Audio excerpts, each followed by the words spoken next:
नमस्कार, स्वागत है आपके अपने चैनल 5G एजुकेशन में। आज हम 8th ग्रेड अभ्यास पुस्तिका सामाजिक विज्ञान कक्षा 8वीं जो मध्य प्रदेश राज्य शिक्षा केंद्र से भोपाल से हमें सत्र 2024-25 हेतु बुक प्राप्त हुई है, उसमें सामाजिक विज्ञान में हमारा अतीत इतिहास, इसमें पार्ट 1 से लेकर पार्ट 8 तक दिया गया है। संसाधन एवं विकास भूगोल पार्ट 1 से लेकर पार्ट 5 तक दिया गया है। सामाजिक एवं राजनीतिक जीवन 3 पार्ट 1 से लेकर पार्ट 8 तक इस पुस्तिका में दिया है, तो जिसे हम बारी बारी से अध्ययन करते हैं। आइए देखते हैं। अध्याय 1 है प्रारंभिक कथन, कैसे, कब और कहाँ। पार्ट के प्रश्नोत्तर हम देखते हैं 8th ग्रेड के। प्रश्न नंबर 1 है, ब्रिटिश शासनकाल के प्रथम और अंतिम गवर्नर जनरल थे, कौन थे? इसका राइट आंसर है ए वारेन हेस्टिंग्स, लॉर्ड माउंटबेटन। तो प्रथम कौन थे? वारेन हेस्टिंग्स, है ना, जो 1773 में प्रथम गवर्नर बने। और अंतिम गवर्नर कौन थे? Lord Mountbatten. ठीक है, ए इसका राइट आंसर आ जाएगा। इसके बाद देखते हैं प्रश्न number 2, A history of British India पुस्तक के लेखक थे, कौन थे?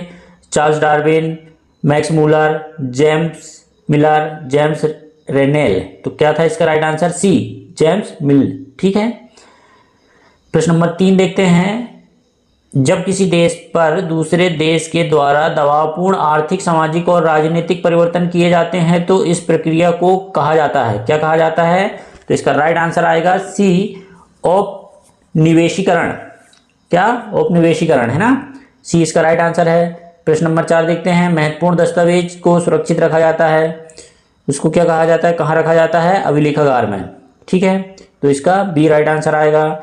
जनगणना कितने वर्षों के अंतराल में होती है? तो जनगणना प्रत्येक 10 वर्ष के अंतराल में की जाती है। नेक्स्ट देखते हैं, रिक्त स्थानों की पूर्ति कीजिए। ए है, ब्रिटिश काल में हिंदुस्तान का पहला नक्शा खालिस्तान ने बनाया, किसने बनाया? जेम्स रेनेल ने। इसका राइट आंसर आ जाएगा, इसमें खालिस्तान में जेम्स रेनेल भरेंगे। बी है, अर्थशास्त्री जेम्स मिल खालिस्तान का निवासी था, स्कॉटलैंड का। ठीक है, सी देखते हैं, भारत में रेलगाड़ी का प्रचलन कब से शुरू हुआ था? कब से शुरू हुआ था भैया प्रचलन, है ना? 1837 में, और शुरू कब हुई थी? 1853 में। ठीक है, ए हिस्ट्री ऑफ ब्रिटिश इंडिया में भारत के इतिहास को खालिस्तान भागों में बांटा गया है, तो कितने भागों में बांटा गया है? 3 भागों में। लॉर्ड वारेन हेस्टिंग्स खालिस्तान में भारत के गवर्नर जनरल बने, है ना, कब बने थे ये? 1773 में प्रथम जनरल गवर्नर थे ये। ठीक है, प्रश्न नंबर 7 देखते हैं, इतिहास के आधुनिक काल को विकास का युग क्यों कहा जाता है? तो इतिहास के आधुनिक काल में विज्ञान, तर्क, लोकतंत्र, मुक्ति और समानता जैसी आधुनिकता की ताकतों का विकास हुआ, इसलिए आधुनिक काल को विकास का युग माना जाता है। ठीक है, फिर प्रश्न नंबर 8 देखते हैं, सुलेख नवीस किसे कहा जाता है? तो सुलेख नवीस वे लोग होते हैं जो बहुत ही सुंदर ढंग से लिखने में निपुण होते हैं, उन्हें सुलेख नवीस कहा जाता है। ठीक है, आईएमपी प्रश्न है।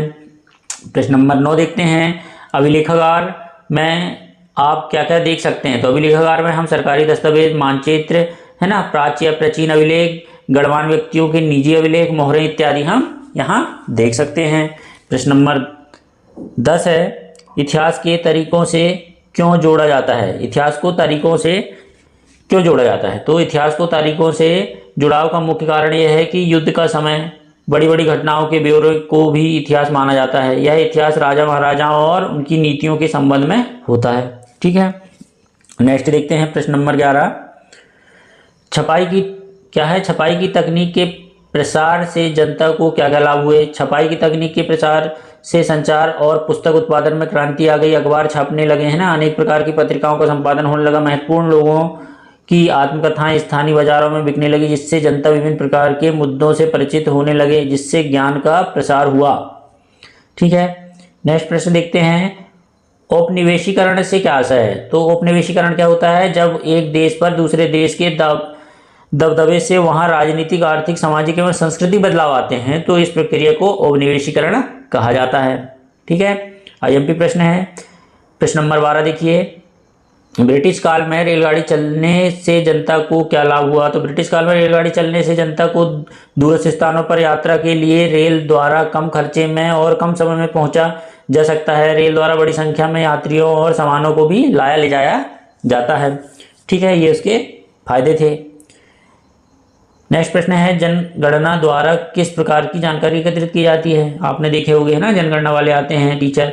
जनगणना के जरिए भारत के सभी प्रांतों में रहने वाले लोगों की संख्या की जानकारी है ना, उनकी जगह की जानकारी, उनकी जाति की जानकारी, इलाके और व्यवसाय के बारे में जानकारी आदि एकत्रित करते हैं। ठीक है, जनगणना प्रत्येक 10 वर्ष में की जाती है। नेक्स्ट प्रश्न देखते हैं।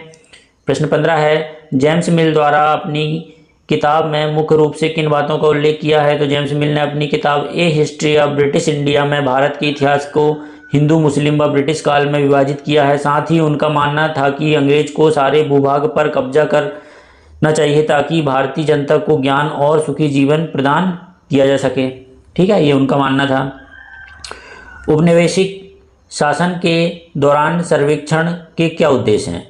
प्रश्न नंबर 16 है, उपनिवेशिक शासन के दौरान सर्वेक्षण के क्या उद्देश्य थे? तो उपनिवेशिक शासन के दौरान सर्वेक्षण का मुख्य उद्देश्य था कि किसी देश पर अच्छी तरह शासन चलाने के लिए उसको सही ढंग से जानना जरूरी होता है। 13वीं शताब्दी की शुरुआत तक पूरे देश का नक्शा तैयार करने के लिए बड़े बड़े सर्वेक्षण किए जाने लगे।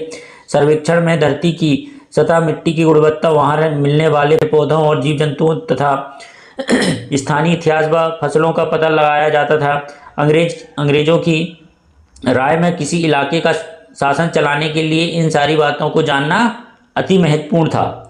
ठीक है, इस प्रकार पार्ट 1 समाप्त हुआ। प्लीज़ वीडियो अच्छा लगा हो तो लाइक, कमेंट, सब्सक्राइब करना ना भूलें। धन्यवाद।